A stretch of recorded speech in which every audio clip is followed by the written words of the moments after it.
Reciban un cariñoso saludo desde nuestra casa. Estamos aquí compartiendo con ustedes, como lo hacemos cada domingo, una enseñanza a la luz de las Escrituras, donde esperamos que siempre sea de bendición y también de edificación para sus vidas.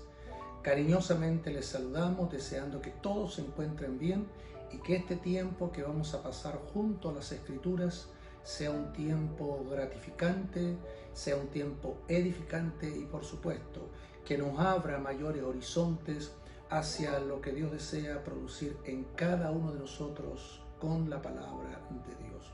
Pero ¿qué te parece si antes de empezar la enseñanza vamos a orar un momento y le damos gracias al Señor por tu vida, por la mía y por todos aquellos que nos van a oír o nos van a escuchar o nos van a ver en algún lugar del mundo? Damos gracias al Señor por este tiempo. Padre, queremos tomarnos estos minutos, estos momentos para agradecer tu hermosa presencia.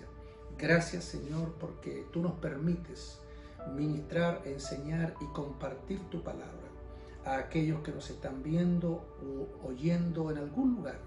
No sabemos en qué región del mundo alguien podría conectarse y podría estar oyendo, escuchando la palabra de Dios.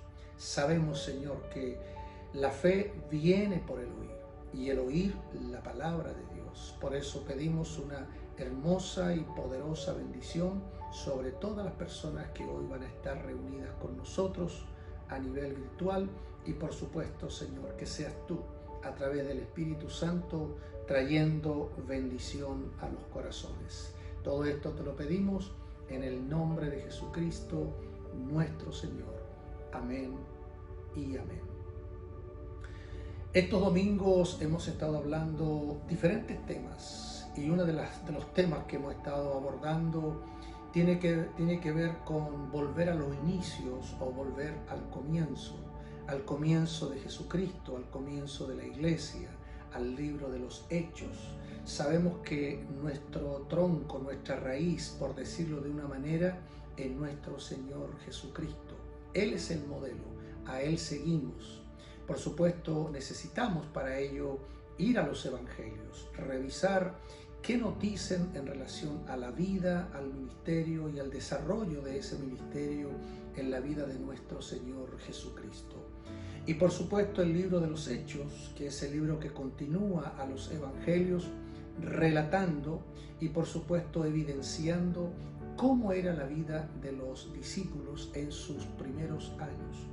De eso han transcurrido unos 2000 años y todavía los principios y los valores que ellos recibieron de Jesucristo se están preservando en nosotros para que sigamos replicando, viviendo y experimentando y, por qué no decir, disfrutando lo que el Señor Jesucristo siempre ha deseado y ha anhelado para cada uno de nosotros. Así que ir a los orígenes, ir a los inicios, tenemos que, por supuesto, ir a la vida y modelo de Jesucristo.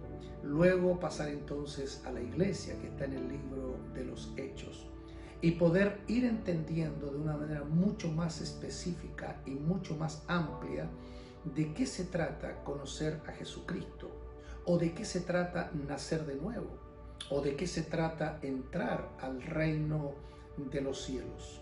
Así que cuando hablamos de resetear la iglesia, o que el Señor está reseteando la iglesia, el Señor está reiniciando la iglesia, no es que el Señor esté trayendo nuevas modas o nuevas cosas o nuevos estilos.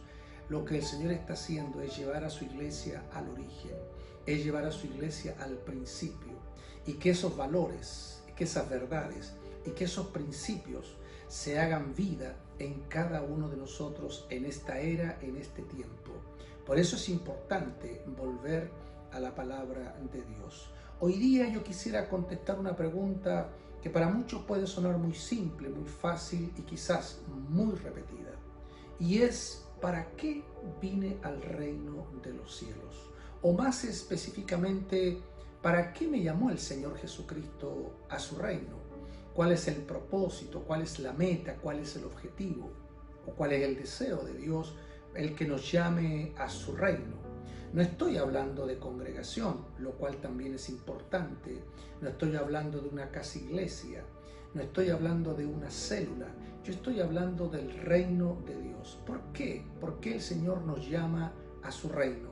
No se olviden que Jesucristo comienza su ministerio haciendo una enunciación, una predicación pública en relación al reino de los cielos y haciendo una invitación a todo aquel que oye, obedece y sigue esa voz. Y por eso el Señor decía que el tiempo había llegado y que el reino de Dios se había cumplido. Pero vuelvo a la pregunta, ¿para qué el Señor nos llamará a su reino? ¿Cuál es su deseo? ¿Cuál es su meta? ¿Qué es lo que tiene en mente el Señor cuando nos llama a su reino? Y quiero invitarlos a Romanos, el capítulo 8, al verso 28 y 29. Y ahí dice el apóstol Pablo: y sabemos que a los que aman a Dios, todas las cosas les ayudan a bien. Note, los que aman a Dios. Esto es, a los que conforme a su propósito son llamados. O sea, somos llamados de acuerdo a un propósito. O dicho de otra forma, el Señor nos llamó porque hay un propósito en nuestras vidas. Un propósito que Dios ha puesto en nuestro corazón, en nuestro interior. Es como decir que el Señor pensó o nos predestinó antes de la fundación del mundo con un plan, con un proyecto, con un objetivo. Algunos le llaman a esto propósito, otros le llaman asignación, otros le llaman tarea divina, otros le llaman la obra del ministerio. Repito, entonces dice, esto es a los que conforme a su propósito son llamados. No te olvides, entonces somos llamados porque hay un propósito de Dios. La palabra propósito la podríamos resumir como ¿para qué? ¿Para qué me llama el Señor? ¿Qué tiene en mente? ¿Cuál es su deseo? ¿Cuál es su objetivo? Verso 29 dice, porque a los que antes conoció, también los predestinó para que fuesen hechos conformes a la imagen de su Hijo, para que Él sea el primogénito entre muchos hermanos. Lo voy a resumir de esta manera, quizás suene un poquito simple, pero a la vez también quiero explicarlo para que se entienda bien. Nosotros hoy día estamos en esta tierra para replicar a Cristo. Que lo que Cristo hizo, también nosotros hoy podamos hacer. Decía yo que cuando vamos a los evangelios vemos a un Jesucristo que está siempre conectado con la gente, viviendo entre la gente y conociendo las necesidades de la gente. Y no solo las miraba o las veía, Él no solo veía las necesidades de la gente, sino que también las suplía. Porque Él es un Dios que provee y provee abundantemente. Cada vez que Él multiplicó los panes y los peces, sobraron en las canastas panes y peces, porque nuestro Dios es sobreabundante. Él dice que va a hacer con nosotros mucho más allá de lo que nosotros pedimos, creemos o imaginamos, según el poder, según la fe que opera en cada uno de nosotros. Pero quiero que nos quedemos con este verso o el final de este verso: a los que conforme a su propósito son llamados.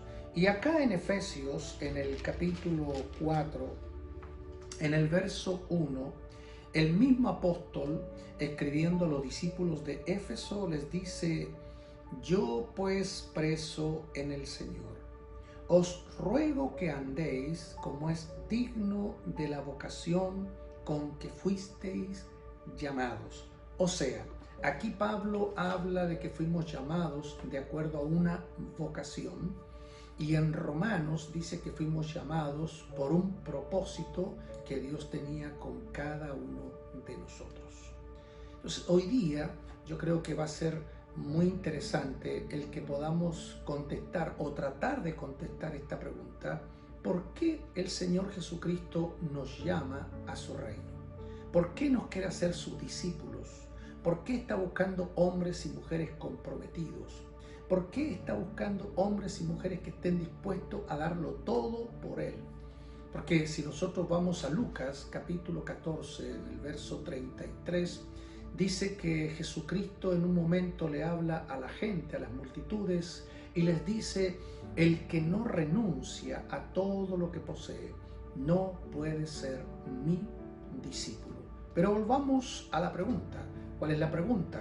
¿Para qué el Señor nos llama a su reino? Ya empezamos a contestar parte de la pregunta. Es que nosotros fuimos asignados a una tarea, asignados a una obra. Quiero poner dos cosas o tres cosas en su corazón esta mañana. Primero, el Señor Jesucristo vino a salvar lo que se había perdido. Eso lo dice allá en Lucas capítulo 19 en la casa de Zaqueo, que Él vino a salvar lo que se había perdido. Él vino también a traer salvación a la gente. Él vino a traer bendición a aquellos que creían en su nombre. Ahora, mucha gente dentro de las congregaciones no logra entender algo que está muy claro en las Escrituras. Primero es salvación, pero después de salvación no viene el cielo. Después de salvación no viene la vida eterna. Después de la salvación no es que nosotros nos salvamos, nos morimos y nos vamos al cielo. Después de la salvación viene propósito, o el cumplimiento del propósito, o el descubrimiento y el desarrollo de ese propósito. Todo lo que Dios hace desde los inicios hasta el final de las Escrituras, o todo lo que tiene que ver con la historia del hombre en estos 6.000 años aproximadamente, todo lo que Dios ha hecho tiene propósito. Nada es por casualidad. Nada es como que se le escapó de sus manos. Todo tiene que ver con un plan perfecto que está en la mente y en el corazón de Dios. Por eso, volviendo a lo que estábamos diciendo, el Señor Jesucristo primero nos vino a salvar. Estamos agradecidos de que Él haya perdonado nuestros pecados y que nuestros nombres hayan sido inscritos en el libro de la vida, y que hoy día nosotros podamos gozar de una comunión, de una relación personal con Jesucristo. Pero miren, si la salvación nos llevara a la vida eterna, entonces para Dios habría sido muy simple salvarnos y después de salvarnos, matarnos y llevarnos al cielo. Y de esa forma entonces se hubiese cumplido perfectamente el plan de Dios, si ese hubiese sido el plan. O sea, si el Señor solamente vino a salvarnos, entonces todos los que entregáramos nuestras vidas a Él, todos los que naciéramos de nuevo, entonces después de ese nuevo nacimiento, ¿qué nos tendría que ocurrir? La muerte e irnos al cielo, irnos a su presencia, que eso es lo que el Señor promete. Por eso Él dijo allá en Juan capítulo 14, voy pues a preparar lugar para vosotros, para que donde yo estoy, vosotros también estéis. Repito, o sea, si el plan de Dios hubiese sido salvarnos para vida eterna y solamente para eso, entonces todo aquel que confiesa a Jesucristo como Señor y Salvador, una vez que lo hace, entonces debería morirse e irse al cielo o irse a la presencia de Dios. Pero fíjense, ¿por qué el Señor nos deja vivos? ¿Por qué nos deja en esta tierra? ¿Cuál es el plan? ¿Cuál es el deseo? ¿Cuál es la meta? ¿Cuál es el objetivo? ¿Qué es lo que tiene en mente el Señor de por qué una vez que somos salvos continuamos en esta tierra? ¿Para probarnos si realmente vamos a ser fieles? ¿O para jugar con nosotros si te salvas o te condenas? Ese no es el corazón de Dios, esa no es la mente de Dios. Dios es perfecto y Dios cuando pone una A viene una B y cuando viene una B viene una C. Todo lo que Dios hace es perfecto y en orden. Mira, cuando tú vas a Génesis, por ejemplo, al capítulo de la creación, que es el capítulo número 1, te vas a dar cuenta que Dios no hace al hombre hasta el final. O sea, cuando tú lees toda la creación, ves que Dios primero hace la casa y pone todos los detalles de la casa y todo lo que implica dentro y fuera de la casa. El sol, la luna, las estrellas, el día, la noche, etcétera, etcétera. Al final, Él pone al habitante de esa casa, que es Adán y Eva. Pero todo va en orden y en orden secuencial y lógico. ¿Por qué? Porque Dios es perfecto. La misma palabra dice que todo lo que Dios había hecho era bueno y bueno en gran manera. De esa misma forma en que Dios crea las cosas y se manifiesta en Génesis capítulo 1, es como quiere hacerlo con cada uno de nosotros hoy día en este tiempo. Si Él nos trajo a su reino es porque Él tiene un plan. Y ese plan es perfecto. Y Él desea que nosotros caminemos en ese plan. Pablo habla de dos cosas. Dijimos en Romanos, él está hablando del propósito, y en Efesios él está hablando de la vocación. Por un lado, nosotros fuimos llamados porque hay un propósito para cada uno de nosotros. Y lo interesante de todo lo que está hablando Pablo es que esto no requiere de ciertos estudios o ciertos conocimientos o ciertas capacidades humanas para que nosotros podamos realizarlo. Lo que estoy diciendo en el fondo es que el hombre, y hablo de manera genérica, todos los hijos de Dios, ahí incluye hombres y mujeres, jóvenes y niños, adultos y adultos mayores, todos hemos sido llamados porque hay un propósito de parte de Dios. Y ese propósito es perfecto. Esto me recuerda a una historia que el Señor Jesucristo relata allá en Mateo capítulo 25, que tiene que ver con un dueño de una finca. Y este dueño de finca tenía su hacendado y tenía sus empleados. Y a uno le dio 5 talentos, a otro le dio 2 y a otro le dio 1. O sea, a cada uno él le repartió una capacidad de mayordomía, donde ahí estaban habilidades, capacidades, talentos.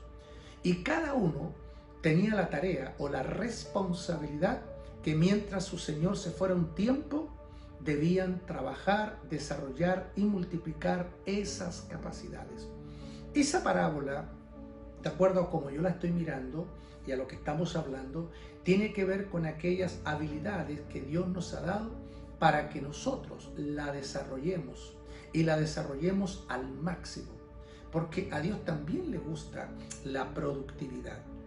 Recuerda que el mismo apóstol Pablo, escribiendo a los Corintios, allá en el capítulo 4, dice que nosotros somos mayordomos, y un mayordomo o un administrador es aquel que cuida los bienes de otros, el capital de otro o el dinero de otro. Y se supone y se espera que esos administradores lo hagan de manera fiel. Ahora, lo interesante es que cuando nosotros comenzamos a ver que hemos sido llamados porque hay un propósito, porque hay un plan, porque hay un proyecto predeterminado por Dios para cada uno de nosotros, entonces una vez que somos salvos, ¿qué tenemos que hacer? Interesarnos, leer las Escrituras, preguntarle a gente que vaya más adelante, ¿cómo descubro el propósito que Dios tiene en mi vida? Cuando tú vas al libro de Efesios, en el capítulo 2, en el verso 10, hablando también de nuestro nuevo nacimiento o nuestra recreación en Cristo o regeneración en Cristo, ahí en el verso 10 dice, porque somos hechura suya. Ya no somos hechura natural de papá y mamá. Ahora en Cristo somos hechura suya, hechos por Cristo. Creados en Cristo Jesús o recreados en Cristo Jesús para buenas obras, las cuales Dios preparó de antemano para que anduviésemos en ellas. Mire qué interesante, las cuales Dios preparó de antemano para que anduviésemos en ellas. ¿De qué antemano está hablando Pablo? ¿A qué tiempo se refiere? ¿Qué quiere indicar o qué quiere decir cuando dice aquellas obras que fueron preparadas, que fueron alistadas, que fueron separadas, que fueron apartadas antes, ¿no? Antes. Indudablemente que se está refiriendo antes, no de nuestro nacimiento, se está refiriendo a antes de nuestra creación. Incluso antes de la creación.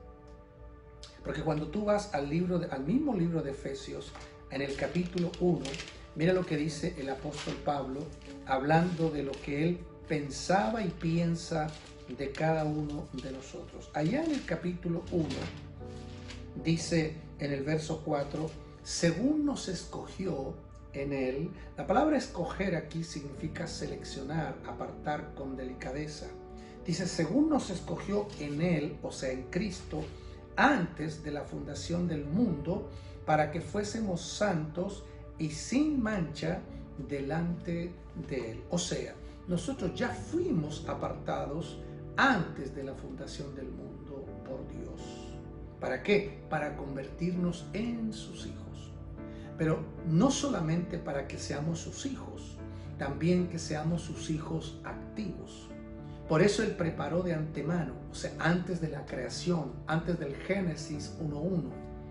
Él creó o Él preparó estas buenas obras para que nosotros vivamos en función de estas buenas obras. Dicho de esta manera más simple, es como que Dios, antes que nosotros viniéramos a esta tierra, ya tenía una agenda, o ya tenía un cuaderno, o ya tenía una bitácora escrita para cada uno de nosotros. Piensa en eso. Para cada ser humano, Dios tiene un cuaderno. O para cada persona, Dios tiene una agenda. Solo que hay algunos que la descubren y hay otros que nunca saben que esa agenda existe. Ahora, ¿cómo puedo conocer esa agenda? ¿Cómo puedo conocer ese libro? Hay una sola manera. Leíamos en Efesios 2:10 que fuimos creados en Cristo Jesús. Y cuando fuimos creados en Cristo Jesús, Él nos revela, Él nos muestra las buenas obras, aquellas que fueron preparadas de antemano, antes de la creación, para que nosotros caminemos, andemos en ellas. En otras palabras, para que nosotros las practiquemos. Estas buenas obras es la manifestación del amor de Cristo que está en cada uno de nosotros en favor de las demás personas. Por eso yo siempre he dicho que todos los días, todos los días de la semana, nosotros tenemos una oportunidad maravillosa y gloriosa de servir, de atender, de ayudar a alguien. Sea en el trabajo, camino al trabajo, de vuelta del trabajo, en casa, en el vecindario, con los amigos, con los familiares. Todos los días nosotros tenemos la oportunidad de manifestar las buenas obras. Decíamos delante, si queremos ver a Jesucristo como nuestro modelo, tenemos que revisar los evangelios. Ahí tenemos su nacimiento, crecimiento, vida, ministerio, crucifixión, resurrección y ascensión. Pero mira qué interesante, porque nosotros cuando vemos a Jesucristo, siempre lo vemos entre la gente, con la gente. Él siempre andaba rodeado de gente y ahí Él podía ver de manera muy sutil las necesidades de las personas. Las personas tenemos necesidades físicas o también tenemos necesidades emocionales o necesidades espirituales. Mucha gente, por ejemplo, necesita solamente afecto. Otros necesitan ser escuchados. O quizás otro necesita ser abrazado, afirmado. O quizás otro necesita que oremos por él o le demos un momento, un tiempo. Hoy día, en esta sociedad donde estamos viviendo tan rápido, donde todos corren para allá y para acá, como que a nadie le importa nada, es cuando necesitamos personas sensibles, que tengamos esa capacidad de acercarnos a las necesidades de la gente. Yo digo, la gente no es invisible. Para Jesús la gente no era invisible. Donde Él iba y veía una necesidad, Él la suplía. Porque de adentro, de su amor, de su esencia, de su genética, de su ADN, el Señor Jesucristo quería suplir, quería servir, quería atender cada una de las necesidades mientras la gente se lo pidiera. Hay un verso muy hermoso allá en Mateo capítulo 7, donde el mismo Señor dice, pedid y se os dará, buscad y hallaréis, llamad y se os abrirá. Si hay algo que al Señor le satisface, le alegra, le pone contento, el que Él pueda satisfacer nuestras necesidades. A mí en lo personal me bendice tanto cuando mi nieto me puede llamar por teléfono o me puede hablar personalmente y me dice: tata, necesito esto, o tata, me puede comprar esto, o tata, me gusta esto. Porque obviamente nosotros podemos suplir, o los nietos o los hijos nos ven a los adultos como personas posibles de suplir sus necesidades. Y qué bien nos sentimos y qué bien te sientes cuando podemos y cuando puedes suplir las necesidades de aquellos que lo necesitan o de aquellos que lo requieren. Entonces, cuando nosotros estamos hablando de la obra o de las obras que está hablando aquí el apóstol Pablo, esas obras ya fueron preparadas para nosotros, ya fueron determinadas para nosotros. El libro, por decirlo de una forma, ya se escribió. Necesitamos conectarnos ahora con el dueño del libro, con el escritor del libro, con el autor del libro, para que nos revele el libro. ¿Se recuerdan que en una ocasión el Señor Jesucristo dijo, hablando de la iglesia, dijo: yo edificaré mi iglesia? Y yo soy un convencido que a cada uno de los hijos de Dios el Señor le ha dado una forma, Él le ha dado un sonido, Él le ha dado una capacidad, Él le ha dado una gracia. El apóstol Pablo, también escribiendo a los discípulos de Éfeso, si ustedes me acompañan al capítulo 4, Efesios capítulo 4, ahí dice en el verso 11: y Él mismo, Jesucristo, constituyó a unos apóstoles, a otros profetas, a otros evangelistas, a otros pastores y maestros. La pregunta sería: ¿y para qué los constituyó? El verso 12 va respondiendo esa pregunta y dice: a fin, o sea, de acuerdo a este propósito, de acuerdo a esta meta o de acuerdo a este objetivo, a fin de perfeccionar o entrenar o equipar o empoderar a los santos para la obra del ministerio, para la edificación del cuerpo de Cristo. Es decir, todos los hijos de Dios han sido designados con una obra que aquí Pablo le llama la obra del ministerio. Quiero que pienses en eso, la obra del ministerio. Yo siempre, cuando veo la iglesia de manera genérica, digo: creo que aquí hay un problema que nosotros tenemos que resolver. Veo mucha gente mirando, mucha gente observando, mucha gente pasiva y muy pocos trabajando y sirviendo en el reino de Dios.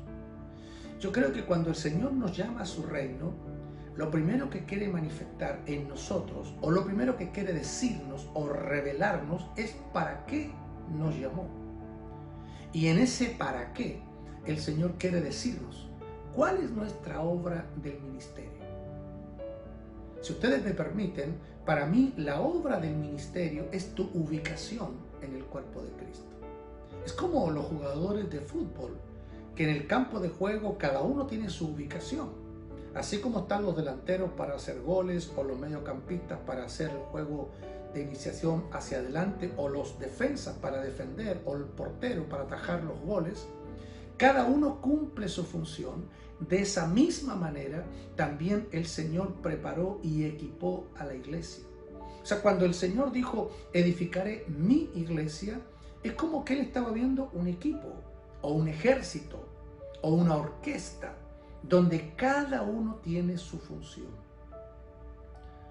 Por eso hoy día yo creo que lo que tenemos que entender después de esta enseñanza es que lo primero, tú y yo, y cada hijo de Dios, tiene una asignación divina. Hay una obra del ministerio que fue repartida, que fue designada para cada uno de nosotros. Quizás en estos momentos tú la desconoces, quizás te produce miedo, temor. Es posible que ni siquiera quieras saber cuál es esa obra del ministerio. Pero yo quiero invitarte, porque esa obra del ministerio tiene que ver con tus habilidades, con nuestras habilidades. tiene que ver con nuestras capacidades, tanto naturales como espirituales. Tiene que ver con esas capacidades que Dios ha puesto en cada uno de nosotros, que también cuando leemos ciertos pasajes bíblicos nos encontramos que son habilidades sobrenaturales, lo que nosotros también llamamos dones del Espíritu o carismas del Espíritu. Cuando tú comienzas a darte cuenta cuáles son tus habilidades o cuáles son tus capacidades, ¿cuál es mi recomendación? Retroalimenta esas tareas, trabaja más fuerte en esas tareas. Quizás lo tuyo es escuchar a la gente. Si esa es tu habilidad, si disfrutas haciéndolo, entonces tienes que darte la oportunidad de escuchar a la gente. O tal vez es aconsejar, escuchar y aconsejar. Y si esa es tu habilidad, esa es tu fuerza, ese es tu potencial, esa es tu gracia, eso es lo que te sale como de manera innata. Entonces, eso es lo que deberías hacer. Por eso, cada uno de nosotros hemos sido asignados o cada uno hemos sido repartidos, vuelvo a repetir, en el cuerpo de Cristo, en la iglesia, en esa comunidad de fe, para que vayamos no solo descubriendo, sino también desarrollando ese propósito para el cual el Señor nos ha llamado. Entonces, la obra del ministerio tiene que ver con esa capacitación sobrenatural. Alguien nos va a ayudar. Puede ser un apóstol, puede ser un profeta, puede ser un evangelista, puede ser un pastor, puede ser un maestro. Puede ser un especializado, alguien que ya llegó, que ya aprendió por todo el proceso que ha vivido. Y esa persona nos puede enseñar a nosotros, nos puede ayudar a nosotros. Por eso los más nuevitos se acercan a aquellos que son mayores espiritualmente para aprender de ellos, para ser enseñados, instruidos. Ahí entonces entra lo que nosotros conocemos como el discipulado, el mentor y el mentoreado, el maestro y el discípulo, el nuevo y el mayor. Cada uno se va ayudando, cada uno se va empoderando para que juntos podamos ir avanzando, ir creciendo, no solamente en el aspecto espiritual, sino también en el ministerial. Y es ahí donde yo quiero apuntar. La obra del ministerio tiene que ver con aquellas capacidades, con aquellas habilidades y, por qué no decirlo, con ese potencial que está dentro de nosotros, que aún no hemos sacado, que aún no hemos descubierto, para beneficio a nuestro prójimo, para beneficio a otras personas. Repito, aquello que haces bien, aquello que disfrutas, aquello que cuando lo haces a la gente le ayuda, a la gente le bendice. Hazte esta pregunta como un ejercicio. ¿Qué cosas hago yo que cuando las hago a la gente les parece bien, a la gente les gusta o a la gente le edifica? Hazte esa pregunta y te vas a responder y te vas a encontrar con respuestas muy interesantes, y yo creo que ahí tienes una puerta que se está abriendo para que comiences a ejercitar y a desarrollar esas habilidades que el Señor ha puesto en tu vida. Entonces, para ir sacando algunas conclusiones, fuimos llamados al reino de Dios, primero porque hay un propósito en cada uno de nosotros. Una vez que estamos en el reino de Dios, ya somos salvos, pero después de la salvación viene propósito. Y después de propósito viene misión o comisión. ¿Para qué? Para desarrollarla y que también sirva y ayude a otras personas. El Señor Jesucristo, cuando termina su vida, cuando termina su ministerio, Él dice: Padre, he terminado o he acabado la obra que me diste que hiciese. Aplicándolo a lo que estamos aprendiendo, es como que Jesús hubiese dicho: Padre, he cumplido mi propósito. Lo descubrí, lo desarrollé, pero ya lo cumplí, ya lo terminé. Así debe terminar la vida de cada uno de nosotros. Así que fuimos llamados por un propósito. ¿Por qué? Porque hay una vocación en cada uno de nosotros que tiene que ver con nuestra hechura, con nuestra esencia, con nuestra forma de ser. Y quiero animarte a que des un paso más adelante, a que avances un poco más y que de ser un cristiano pasivo te conviertas en uno activo. De ser un cristiano defensivo te conviertas en un cristiano ofensivo. De ser un cristiano que no mete mucho ruido, comience a hacer ruido en el reino de Dios. Y eso es llevando adelante, desarrollando, practicando aquellos dones o habilidades que Dios ha puesto en tu vida. Para nosotros, el llevar esta palabra a tu vida tiene un desafío, el que el Señor active en tu vida, en tu corazón, en tu voluntad, aquello que tal vez se durmió o aquello que tal vez ahí está en un estado de pasividad, y que pueda el Señor a través de esta palabra inquietarte a que tú en los próximos días, en las próximas horas, tomes esta decisión. Señor, yo no quiero ser un cristiano pasivo. Yo no quiero ir al templo y conformarme con sentarme y que cada domingo y cada semana alguien me esté predicando y me esté enseñando. Del domingo al otro domingo tengo 6 días. La pregunta es, ¿qué haces en esos 6 días? Yo espero que esos 6 días sean para ti de ejercicio ministerial. El domingo vamos a prepararnos, o donde quiera que te reúnas, en una casa iglesia, donde quiera que tú vayas, que el domingo sea para entrenarte, pero en la semana sea para ejercitar ese don, esos dones que tienen que ver con la obra del ministerio, que es justamente expresar el amor de Cristo donde quiera que te encuentres, con esas habilidades, talentos y capacidades que Dios le ha repartido a cada uno de nosotros. Esta mañana, esta tarde o esta noche, yo espero y deseo que esta palabra haya llegado a tu vida, haya llegado a tu corazón, y si te ha servido y te ha ayudado, compártela con quien quieras. Pero por sobre todas las cosas, este mensaje es para cada uno de nosotros, para pensar, para reflexionar y para tomar cartas en el asunto y tomar decisiones concretas que nos permitan en los próximos días entrar a la obra del ministerio. Ha sido un gusto compartir contigo un domingo más, y desde nuestra casa te saludamos una vez más, deseando lo mejor para ti y para tu familia. Que tengas un hermoso y bendecido domingo y una preciosa semana. Bendecimos tu vida, tu matrimonio, tu familia y a cada uno de los que viven a tu alrededor. Que Dios te bendiga, y Dios mediante será hasta la próxima semana.